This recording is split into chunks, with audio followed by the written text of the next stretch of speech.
Funding for Market Journal is provided by the Nebraska Soybean Board and the Nebraska Corn Board. Growing more with less is the mantra of Nebraska's corn farmers, and they're using incredible technology to do it. Soil moisture monitors let them know when their crop needs water and how much. GPS systems eliminate overlaps in the field, saving fuel and money. New hybrids reduce the use of pesticides and increase yields. When you're talking new technology and innovation, Nebraska corn farmers are all ears. Nebraska's family corn farmers, sustaining innovation.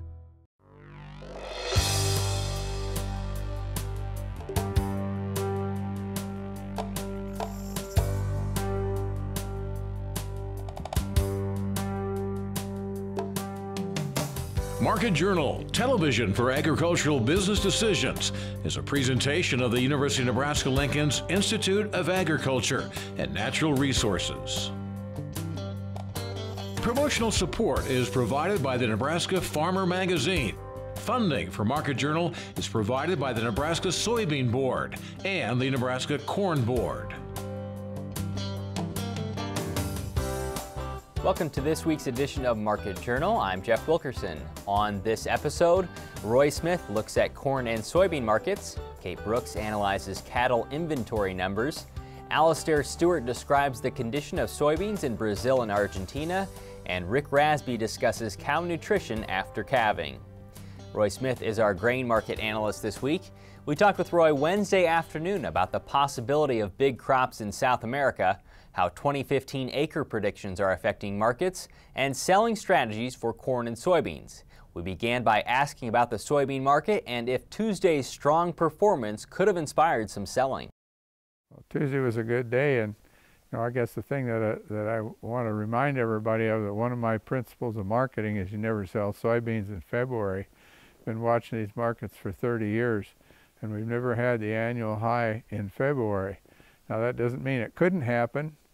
It just means it didn't happen, and odds are probably pretty good that it's not going to happen this time. So, I have people inquiring, well, now we got a 30-cent rally in the bean market. Should I sell something? And my general recommendation is, if you've waited this long, you just as well wait till the 1st of March, because odds are very good the price is going to be higher then than it is today. The last time we were here, we talked about how the chart was tracking consistently with how it's done historically. Is that still the case? It is very much so.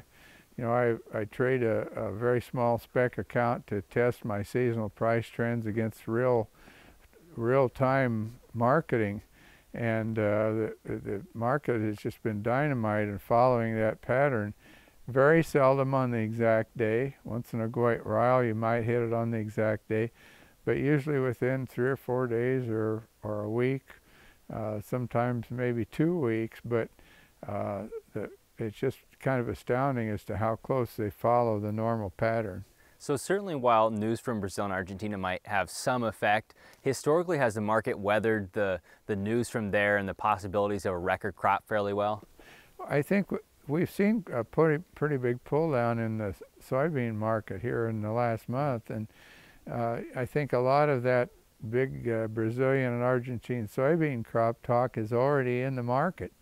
We've seen the market lose about half of what it had gained since harvest, and that may be enough.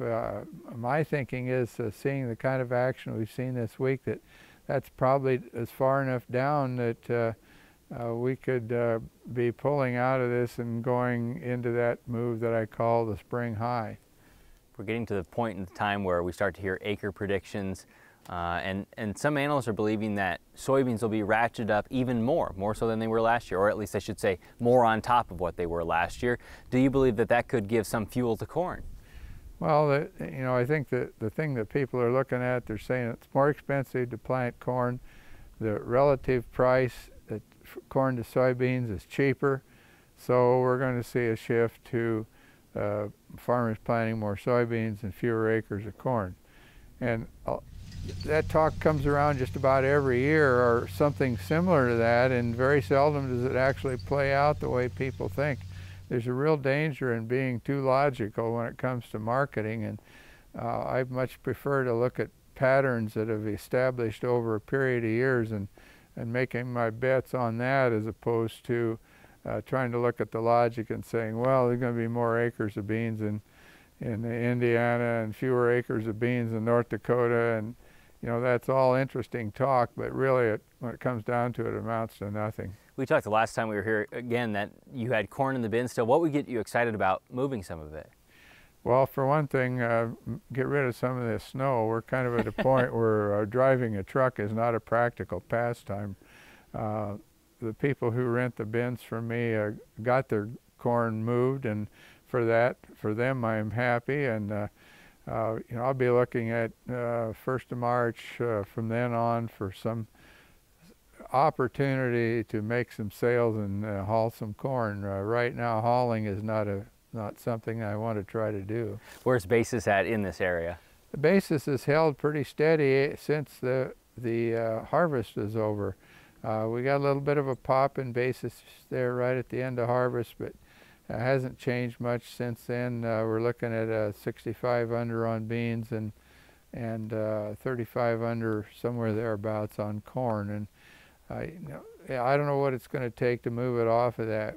Our elevator here locally got rid of their pile of corn really fast, and they moved on somewhere else, and kind of left a lot of us scratching our heads thinking that we're going to see that corn all winter, and here the middle of January it's gone. So you know, I think that bodes well for possibility of basis improving on down the line. Next week, Luke Beckman from Central Valley Ag will join us to analyze corn and soybean markets. Before last Friday, the previous 8 January cattle inventory reports from the USDA have shown a decline in the number of cattle and calves in the United States. The latest estimates snapped a downward trend, totaling 89.8 million head in the U.S., 1% above a year ago. Nebraska Extension livestock economist Kate Brooks says this report's numbers show the industry is expanding. We talked with Kate earlier this week and began by asking how the estimates compared to what was expected. You know, all the numbers when we look in the cattle inventory report were actually above what anticipation numbers were. So we actually saw kind of more of an increase than we had initially anticipated. This report, which we get twice each year, one in January, how does this compare, or how does this indicate whether or not producers have or are planning to expand? You know, if we look at the numbers, it looks like we are in that expansion phase. You know, the big number we can look at there is beef cow numbers. You know, we were at 29.7 million, which was up 2% here in the U.S. Over January 1, 2014 numbers. So I think we're on that point of expansion. Which parts of the country are there sections of the nation that are leading in that area? We are. You know, we kind of break it down in regions. Texas and Oklahoma actually led the expansion. Texas had a 7% increase, and Oklahoma had about a 6% increase in beef cow numbers. That represented over 60% of the increase in beef cow inventory. You know, just adding Kansas and Missouri to that, we were about 82% of the increase in beef cow inventory numbers. So why so strong in that region? You know, it's kind of a surprise. You know, especially Texas. We could see some increase. You know, they've been having lots of herd declines over the last several years, and they'd seen some improvement in drought, but there's still some areas that are still in some significant drought areas in Texas. So some of that was a surprise to see such a large increase. Where did Nebraska fall in beef cow numbers? You know, if we look at the northern region, that was the other surprise. You know, we didn't see quite the increase in the northern region we had expected. North Dakota had a decline, South Dakota was about unchanged, and Nebraska actually had a decline as well. Nebraska's beef cow numbers came in at 1.79 million head, so we were down about at 1% from the previous year. Indications as to why that might be? You know, as I traveled the state, you know, some producers were saying, yes, we're expanding. Others, you know, saw some good prices to go ahead and sell some calves and maybe not expand. You know, and then some producers, as you talk to, you know, may not get back to those pre-drought levels for them. They looking at capacity concerns and may not go back to levels beyond what they had seen before. So a point of emphasis for the state to really puff its chest out. Nebraska is the leader in cattle on feed, as we see in this report.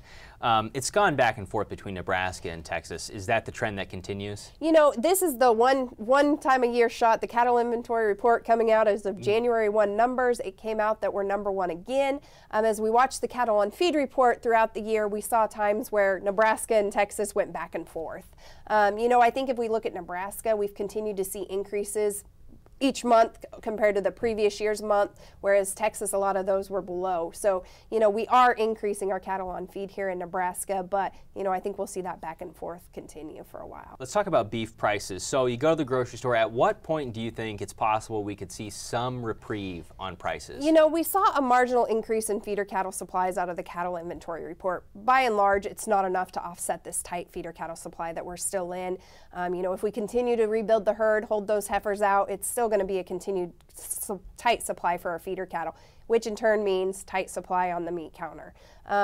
So I think, before we'll start to see an increase in supply, probably 2016, so maybe some stabilization in beef retail prices maybe in 2016, and then it's still going to be another year before maybe we start to see some declines. So the next inventory report comes in July. What's your overall takeaway of this report and kind of how it affects things going forward?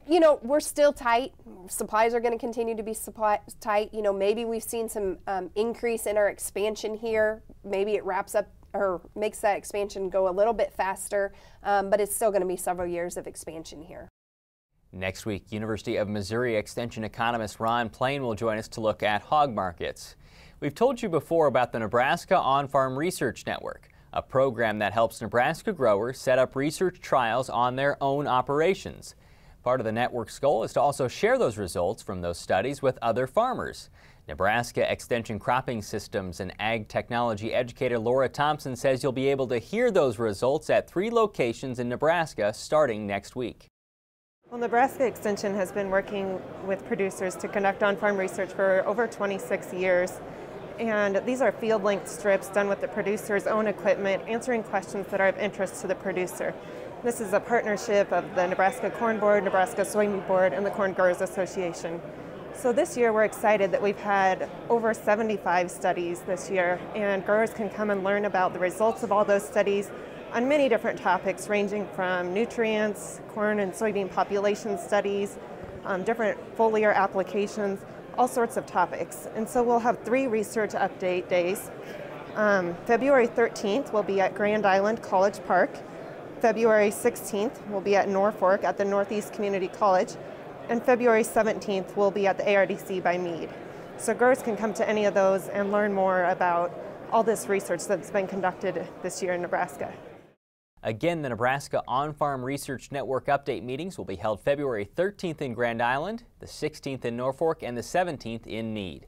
The events are free to attend, but registration is required for meal planning. On the Market Journal website, we'll link to more information on the meetings and registration. The world's 3 largest soybean growing countries may all produce record crops this year. The U.S. harvest, already in the books, recorded an output of nearly 4 billion bushels or 108 million metric tons. Brazil has started to cut its crop, and DTN South America correspondent Alastair Stewart says Argentina's soybeans are in excellent condition.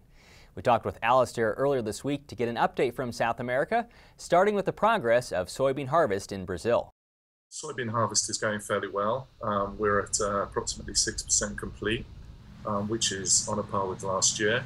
We expect the harvesting to not accelerate at the same pace as it normally does during February because of the late planting.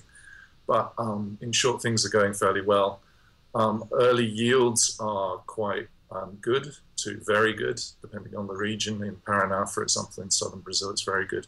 Mato Grosso, it's also pretty good, although there are some patches of concern.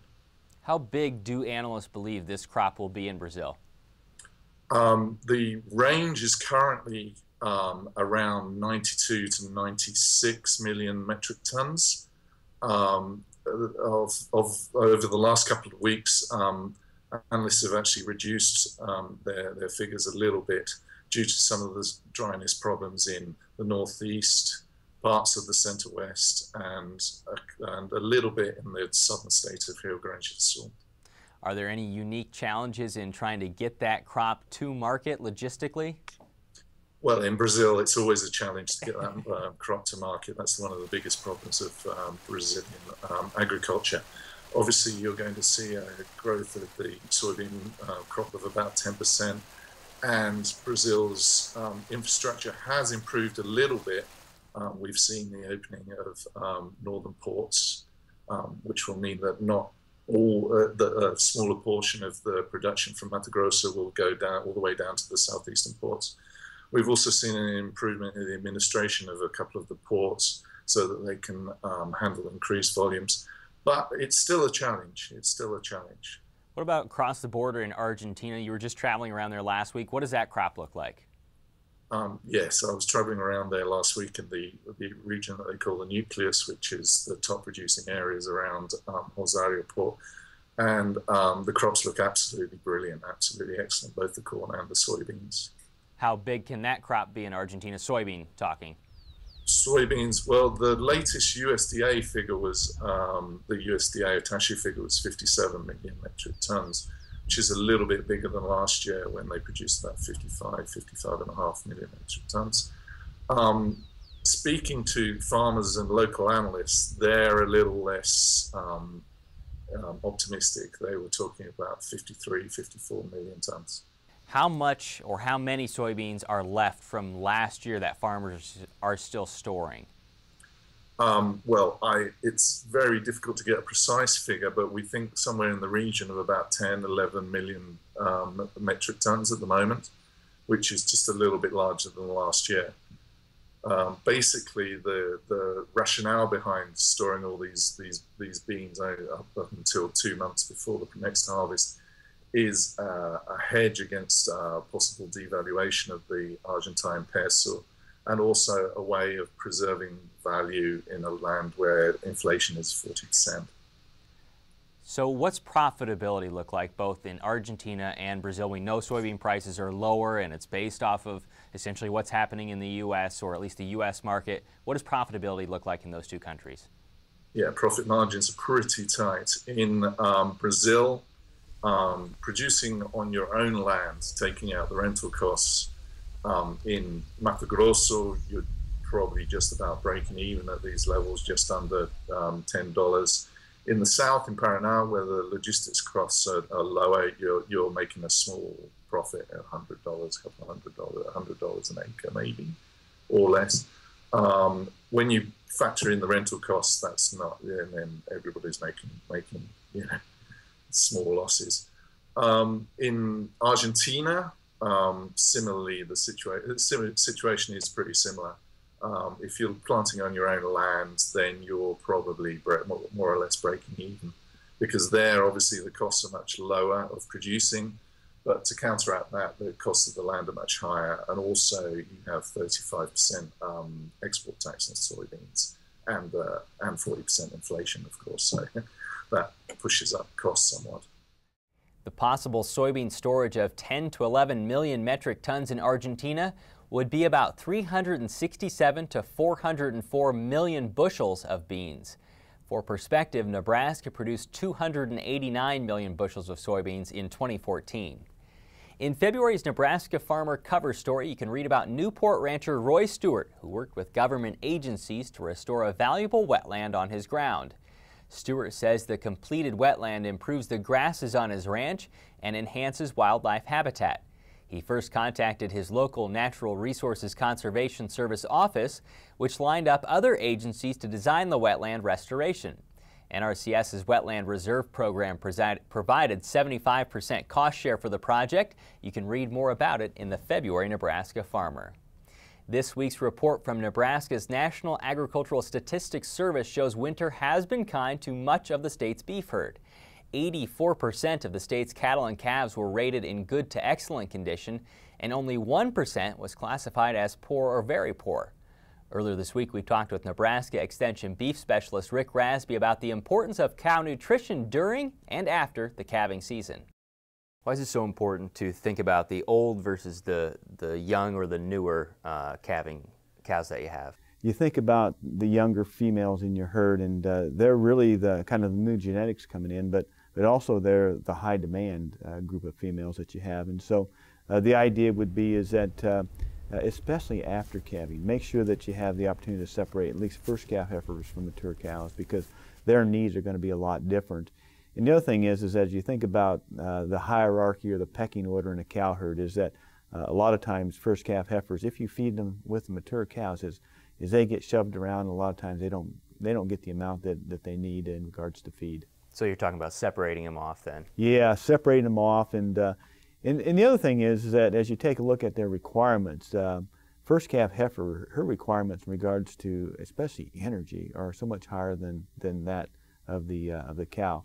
So the idea is that you're going to have to give them a higher quality diet, mainly due to the fact that they have a smaller rumen, and so they can't eat as much, and so the quality of that diet has to be much higher. And so from an energy standpoint, you're going to have to make sure that they're separated and look at opportunities to meet that energy requirement. Tell me about the energy needs and the protein needs that these cows have. Yeah, and you know, it's not rocket science. You know, after calving, you know, it's higher than any other time during their production, and so the idea is to make sure that you meet them, and especially if you already have them in good body condition. You don't want them going downhill in regards to body condition after calving, and the only way they'll do that is if you don't meet the requirements. And so, you know, if you're thinking about first calf heifers after calving, they're looking at a diet that probably is around 60% TDN, and most hays or even alfalfa isn't going to be 60% TDN. And so you got to look at opportunities to add some energy into that diet. Which can be done with? Yeah, it can be done really for Nebraska.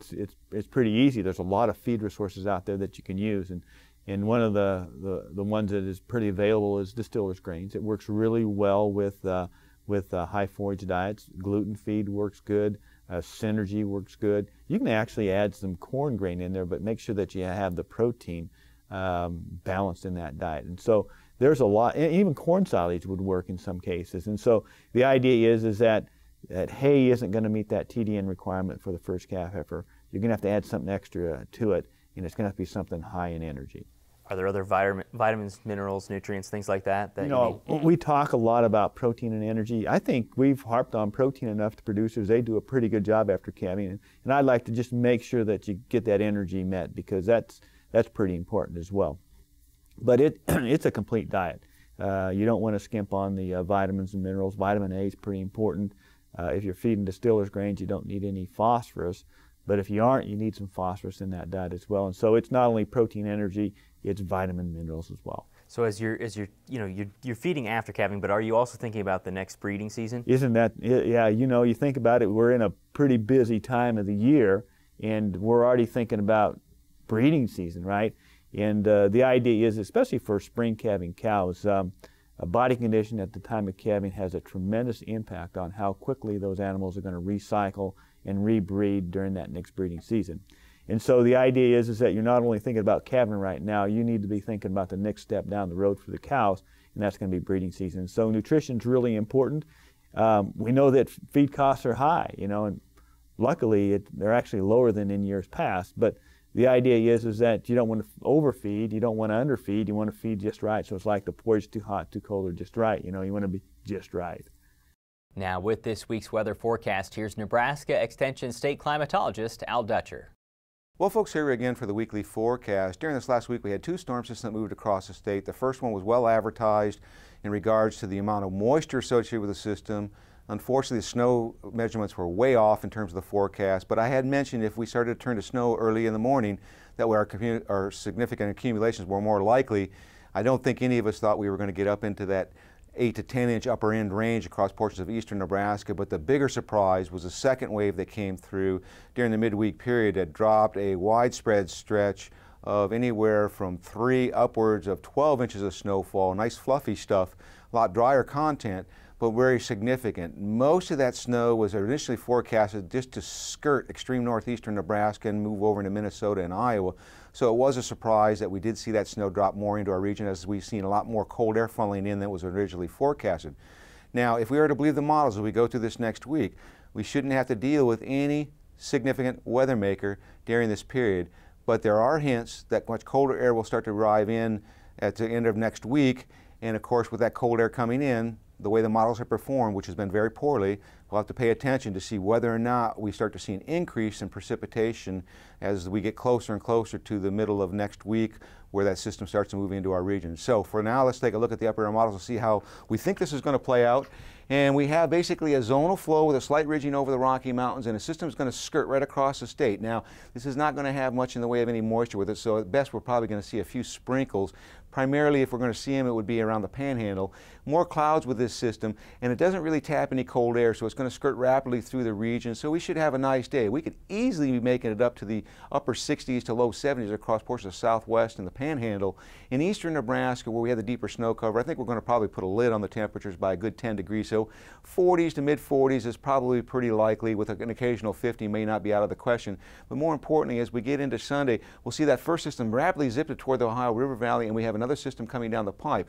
Now this will basically be another one of these with no moisture in it. There's a little few clouds to deal with. If we have any sprinkles, again, it'll be across the northwestern part of the state, north central, and this system will clear the state as we get into Monday. So as we go into Monday, we'll start to see that ridge rapidly build back in. That will bring our warmer conditions in, and we'll notice that there's an onshore flow coming into the western United States. Big rainmaker for California and the western United States, up to 16 inches over the next 5-day period of northern California is forecasted, with more energy coming in as we get another week down the road. But for us, we're going to keep high and dry on Monday, and as we get into Tuesday, we'll see some of that activity moving to the southwest, but we see another push of cold air coming into our region, so it's going to push this main low toward the southwest and out of our region. So by the time we get to Wednesday, you can see this cold air starting to funnel in, start to see some cool air moving into northeast Nebraska. The warmer air will stay in place in western Nebraska. By the time we get to Thursday, the cold air deepens. We do have the chance for flurry activity on the back side of the slow. If it pushes a little bit farther west, we'd expect heavier precipitation amounts, and then we'll start to see a warming trend as we go into Friday. As we look at the temperature forecast, you'll notice the warmest temperature this week will cool down significantly during the middle part of the next week with a chance of snow, then a gradual warm up toward next weekend. 8 to 14-day forecast brings the warm air in and also keeps the drier conditions in our region. Thanks, Al. Today's interviews can be found on the Market Journal website and through the Market Journal mobile app.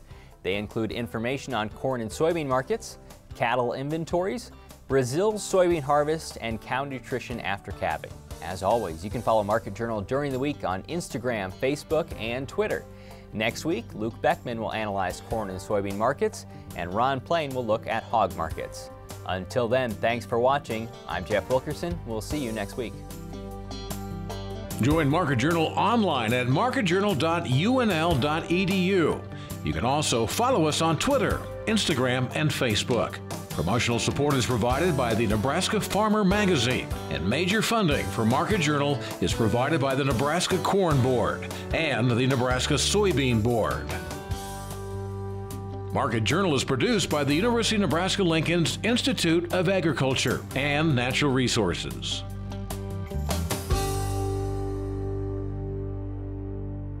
Funding for Market Journal is provided by the Nebraska Corn Board and the Nebraska Soybean Board.